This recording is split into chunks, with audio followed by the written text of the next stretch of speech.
MVED speaking with us today about junk permits, that process, things to look for in our cities and how we can help them. We have Brian Stilson with MVED to speak with us.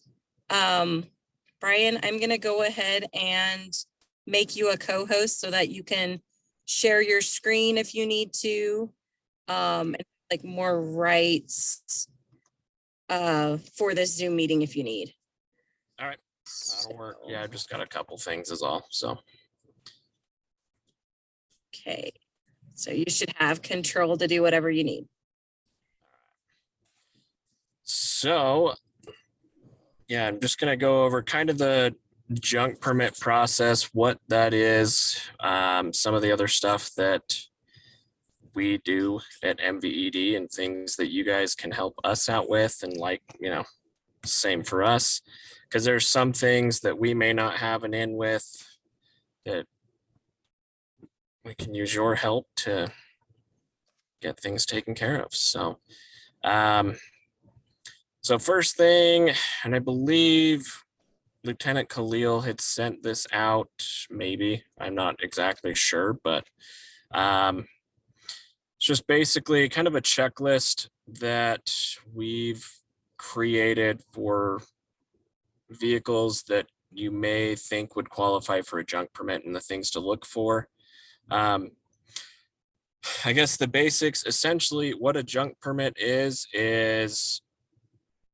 a means to have a vehicle disposed of. So it's abandoned, it doesn't have a title. The process of going through the DMV to get a like abandoned title or the insufficient evidence of ownership packets. I mean, that's for something that's just complete trash junk, just needs to go to its death. This is the easiest way. See if I can get this thing to scroll here. So, without trying to bore everyone to death, essentially what you're looking for on a vehicle, if it is going to qualify for a junk permit, is that it is inoperable and it's not going to be rebuilt, meaning that the cost to rebuild it and put that thing back on the road is going to greatly exceed the value of that vehicle. So that's pretty self-explanatory. You know, often what I see for vehicles that would qualify, I mean, they're usually wrecked, they're stripped out, they're missing an engine, they're missing, you know, tons of parts off of them, and it's just the vehicle's worth, you know, basically its weight in scrap steel. So the other thing to look for, I'm not sure what everybody has access to, or if you can go through, you know, your local police agency to verify that there's no lien holders listed on the vehicles. We won't issue a junk permit on anything that's showing a lien holder.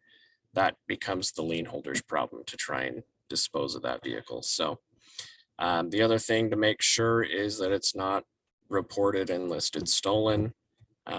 Unfortunately, that has happened in the past, but it's one of those, just if you can get with your, you know, local agency, or if you yourself has access to run things on NCIC, just verify that it's not listed. Next thing to do is complete the form, which, let me get that. Let's see, what screen did I have it in? So this is kind of the digital version of it.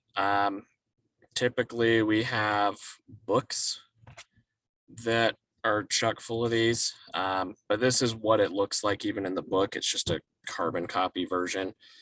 So just vehicle information, make, year, VIN number.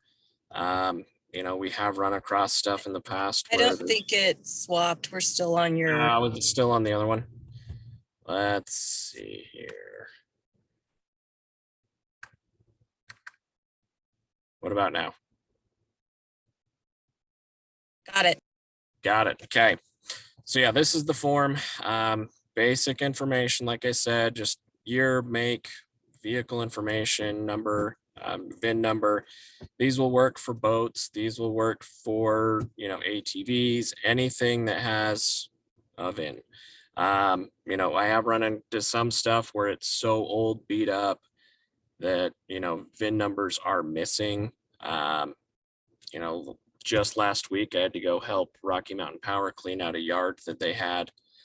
And every single vehicle that was back there, I think the newest was a 1960. So some of those you're going to have a hard time. Most of anything anymore, though, you'll find a VIN number on it. And if not, give us a call because we can come out and take a look and see if we can find, you know, confidential VINs, something stamped on there somewhere. But this is really all the form is for. Signature, date it. The person that you are issuing it to, they will print their name up on this top line where it says the I and then the blank space, and then they sign it as the owner or purchaser.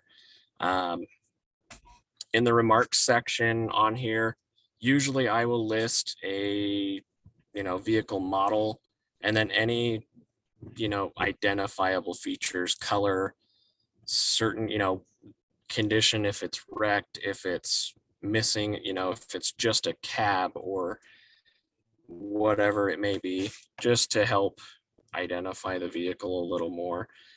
Let me go back to this guy. All right, did it switch? Hopefully. So back to the little checklist. So yeah, you'll complete the form. Best thing to do if you can take photographs of the vehicle, that way you can associate it with the form.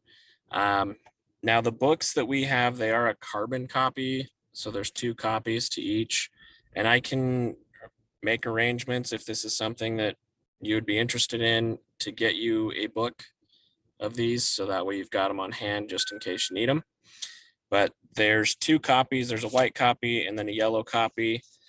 The white copy is what goes to the person that you're issuing it to so they can get rid of it. That's what they would take with them to, say, like Western Metals or, you know, Pick and Pull, one of those places that they're going to end up getting rid of it with. And then with the books, what we've been telling people in the past is just once you finish the book, just come drop it off to our office so that way we can enter them in to the DMV system. Or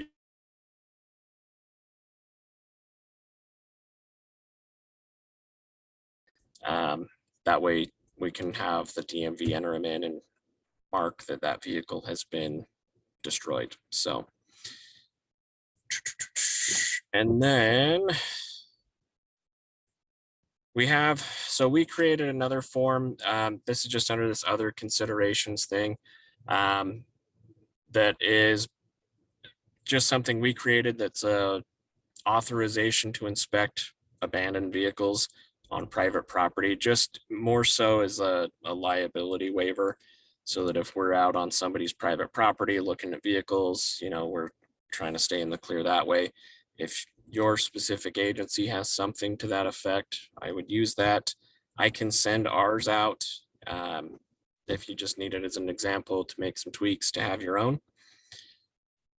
And then other things to consider. So on certain stuff, I'm sure you've all ran in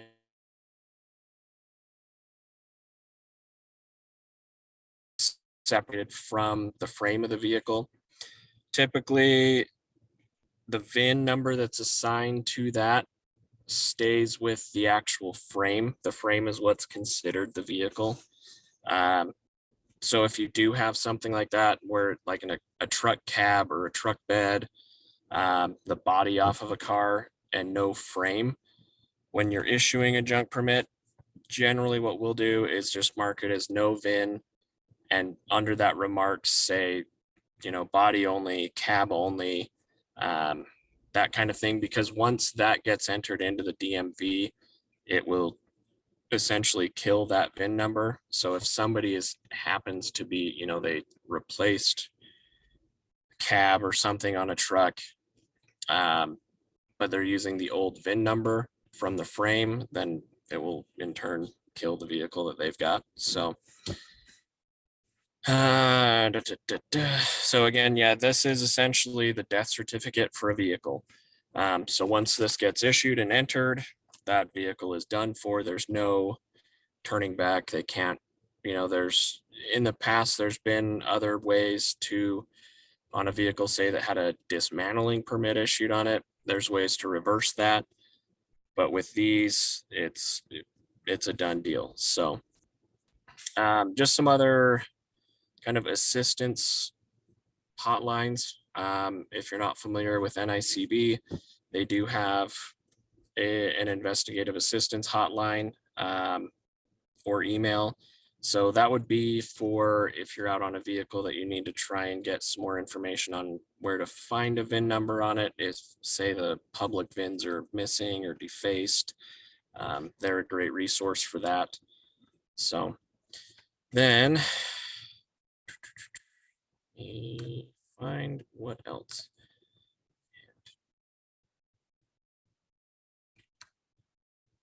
Switch back.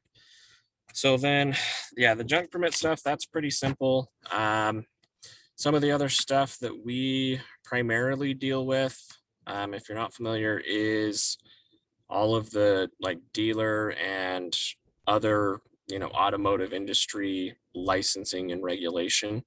And this is where, I feel like we can help each other out with a lot of different things, because you guys may see more than what we would on a day-to-day basis, especially, people trying to operate stuff out of their homes,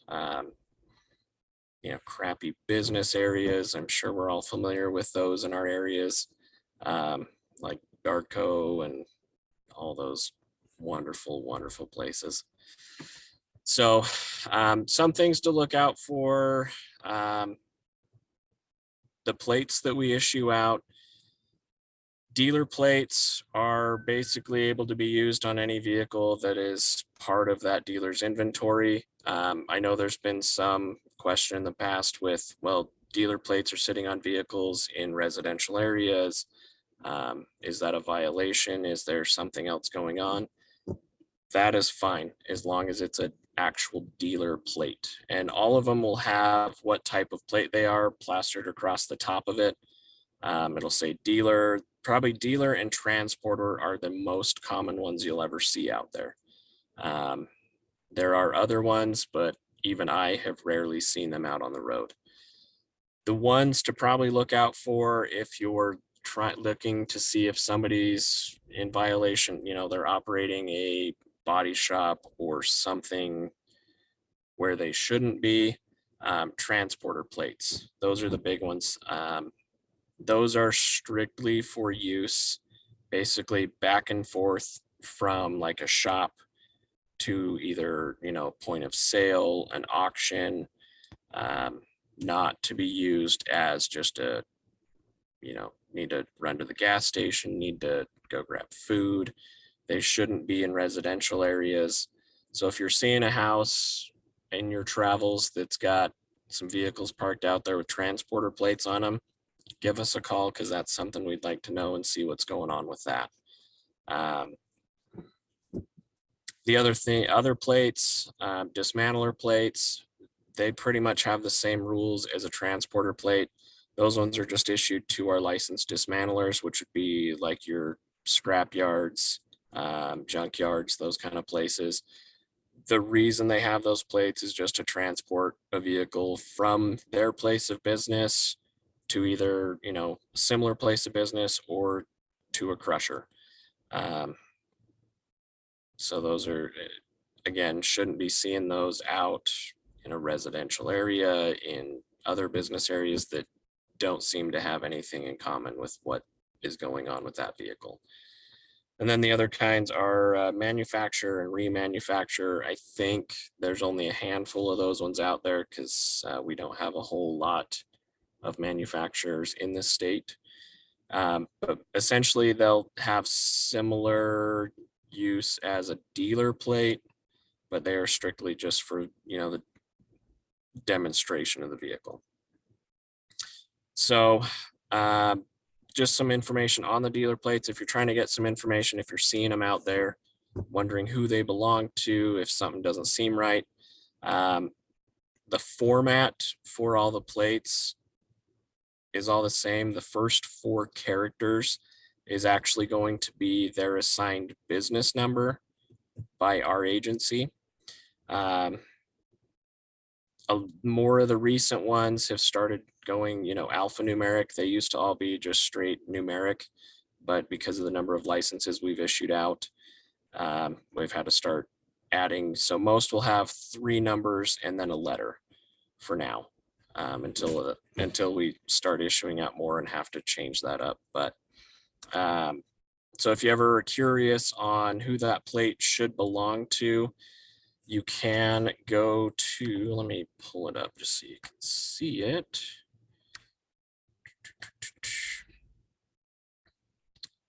This will work. All right. Let me see if this will share here.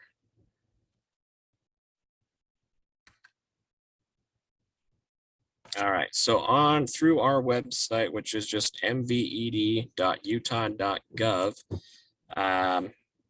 there is this dealer business directory right on the home page.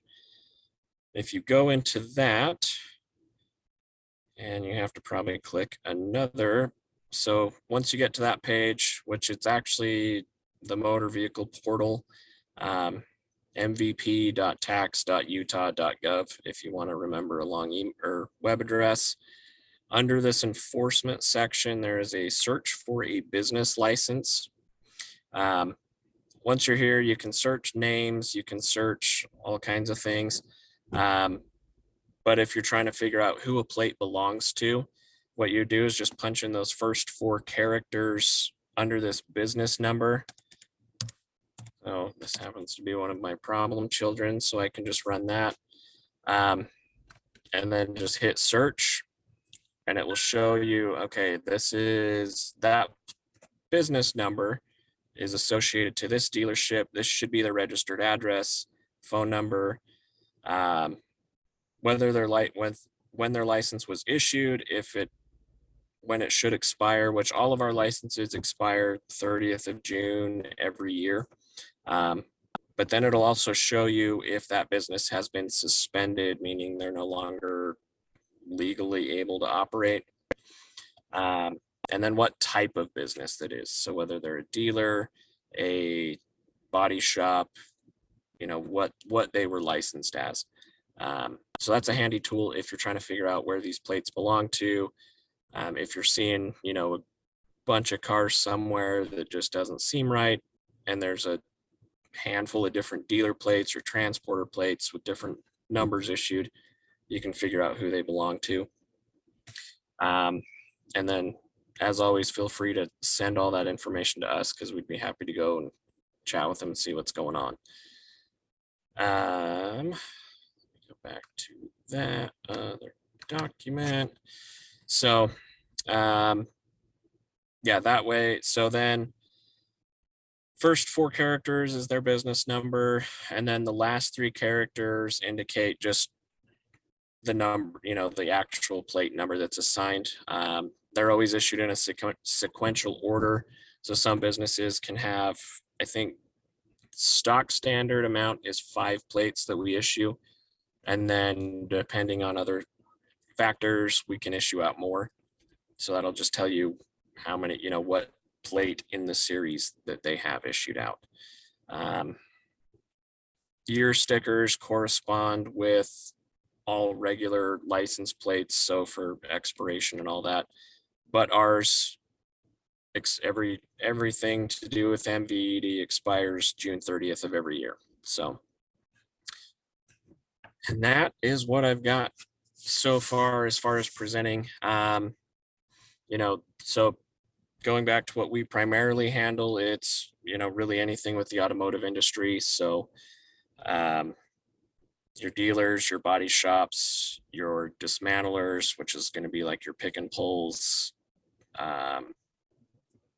junkyards, that kind of stuff, and then crushers. So the main ones in the Salt Lake area is like Western Metals and Metro Recycling.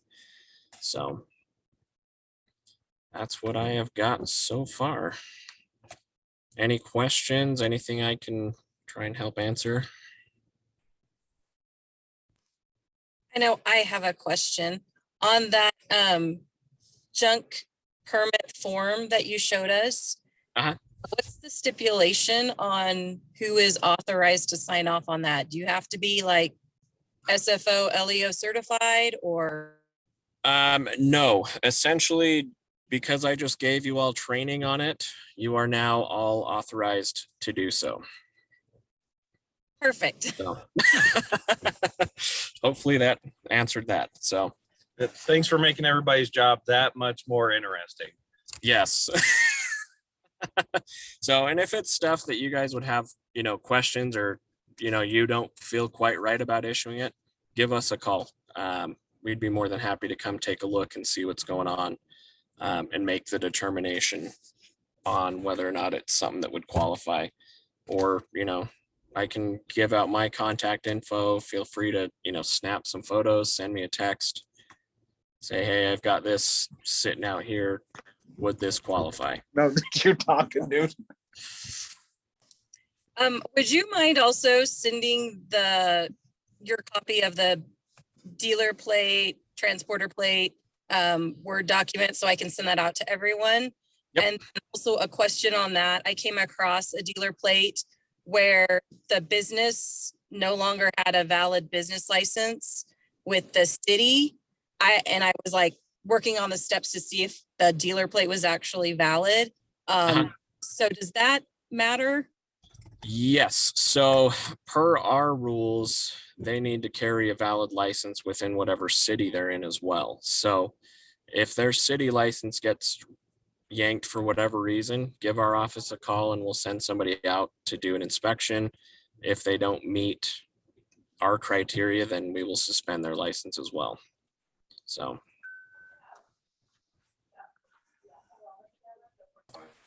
We have a question here in Harriman. Do you have to be LEO to certified to do state tax impounds? I believe so. I don't know. I'm not exactly sure on that. Ray, are you here? Yes, I'm here. Can you hear me? This is Jeremy Ross Kelly here. Everybody's going to answer that question for you. I would say yes. Yeah, you do. Yeah, I think you do. Just make Kyle Rolfson out there do him. He needs to do some more work anyway, so. I hope I'm coming through. I can hear you. Okay, cool. Yeah, I think generally, yeah, you would need to be at least probably SFO certified or so to issue out a impound. Thank you. But this isn't the same thing as an impound though, right? No, There's a difference. This is something different. Yeah, this would be so essentially in lieu of having, because a lot of the times what we'll see is you'll find an abandoned car that is just, it's trash. Like there's no way this thing will ever be out on the road again. And you're going to get a tow yard that'll come out to pick it up and they're going to be not so happy with having to pick it up and hold on to it and go through their whole process to get a title on it. So this could be something you would use if you are going to have to impound it. You can at least be, hey, look, I can issue this out on it. So that way you can get rid of it immediately and not have to waste yard space and hold on to this, a pile of junk for 90 days while you're waiting on an insufficient packet to process through the DMV. Can you, so I've had to deal with this a couple of times now. So I just want to make sure I'm still understanding correctly, or maybe you can give me some more information anyways. So how does this work on like a private property? Say somebody's abandoned a vehicle like in a Walmart or Smith's parking lot or something like that. So those circumstances, I would be a little more hesitant to issue a junk permit. Probably the best option there would be is if you can get whatever business it may be associated with, see if they will do their own, call their own private party impound. Just because those circumstances would be a little different. This would be more if it's on like, public property, city property, even private party or private property, like if you've got a homeowner that's got just a ton of vehicles stored that they need to get rid of and they can't find paperwork on, they have no means to get rid of it, this would be a, suitable option for that.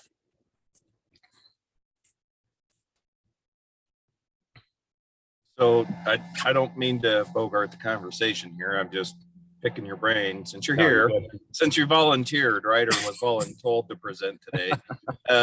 So can I just run a real quick scenario past you and see how this would play out? I don't want to go down the what if cases because you go down that dark hole, you'll never get out of it. But Right. so in the city that I work in, I have a homeowner that has, I'm going to use air quotes, I hate doing this, a hobby. And he purchases vehicles with the intent, I'm going to fix them up, I'm going to make them roadworthy. Right now, he currently has over a dozen. And most of them have been there for 10 plus years. He has no intention of getting rid of them because, again, I'm going to fix them up one day. So is this, in that particular case where they're junk vehicles, he's never going to do it. I mean, let's be honest. We've been through the court process. There's really nobody's going to come. I can't call a tow truck company and say, hey, I want to abate this violation of having all these junk vehicles all over the property. Nobody wants a dozen junk cars sitting in their lot that they're going to have to fight to get the titles for or whatever. So in that case, would this be potentially a use for this where it's like, hey, I've got a court order that you got to get rid of these vehicles. You're not doing it, kind of a deal. So would that be kind of a use for this as well? Something like this? Yeah, that would be a situation where these could come in handy because then, like you said, with having a tow driver come out and say, oh, great, I got to store all these. Now with that court order, you've got a means that they can immediately just take them and get rid of them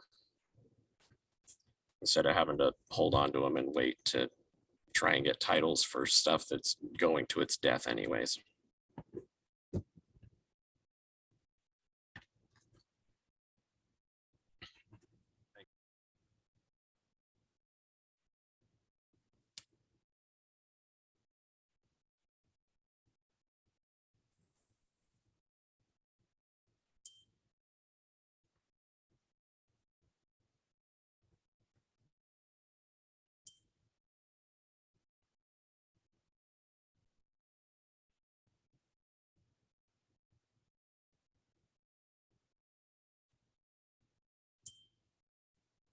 Oh, I think you're on mute still, Christina. I'm talking to myself. Okay, so for these junk vehicles, like let's say you come across a motor home that has very, very old registration, like it was registered 10 years ago, Mhm. And has been like abandoned somewhere. Would this be a good candidate for something like this? Yeah, Okay. and that's, some of the other trainings we've done on these, that was kind of the biggest issue these motorhomes because no tow yard wants them. So yes, that was kind of the primary thing with these was they were able to actually have some leverage to get rid of them and have somebody actually come pick them up because they wouldn't have to store it and go through any of that process. Okay. And for that, like what would be the standard to deem it like the cost of repair exceeds the value? Your best judgment. Okay. Yeah. And, motorhomes are tricky too because the ones that you're going to find abandoned are probably also a health hazard and all that kind of mess. So that's where it may be beneficial to get the health department involved so they can do their magic, but then you have a means to allow it to go straight to its death. Okay. That's good to know. Thanks. Yep.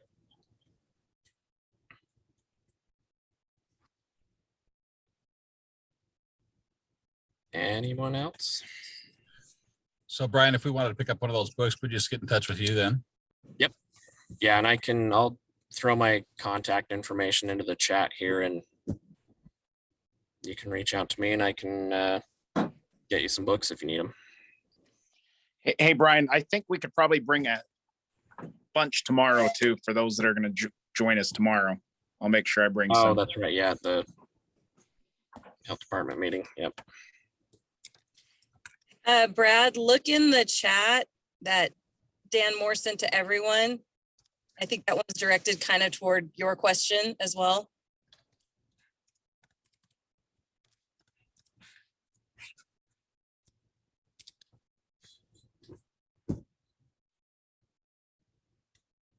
Yeah, that looks right. But my only question is what health regulation? Is that Salt Lake County? Does it matter? Is that a state rule? Yeah. Oh, I think that is a That is Salt Lake Salt Lake. County. Okay. Yeah, I'm in Utah County and I'm not bashing anybody, but it's a struggle. It's a struggle.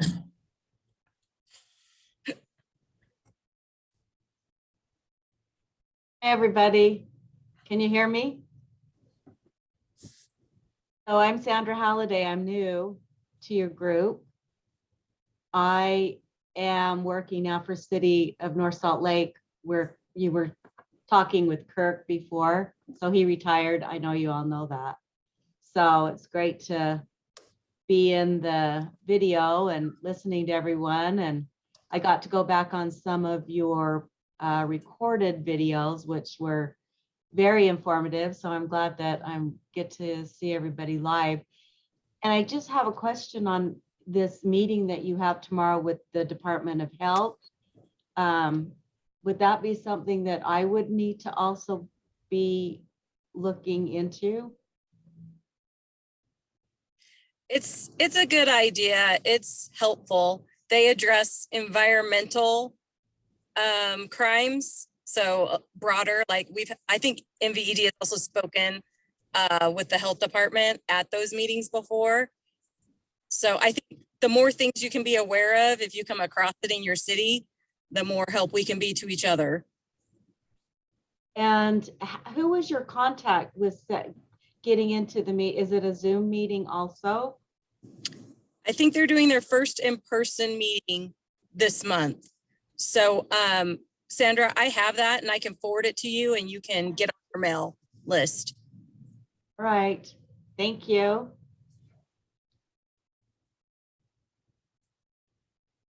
Does anybody else have any other questions for MVED?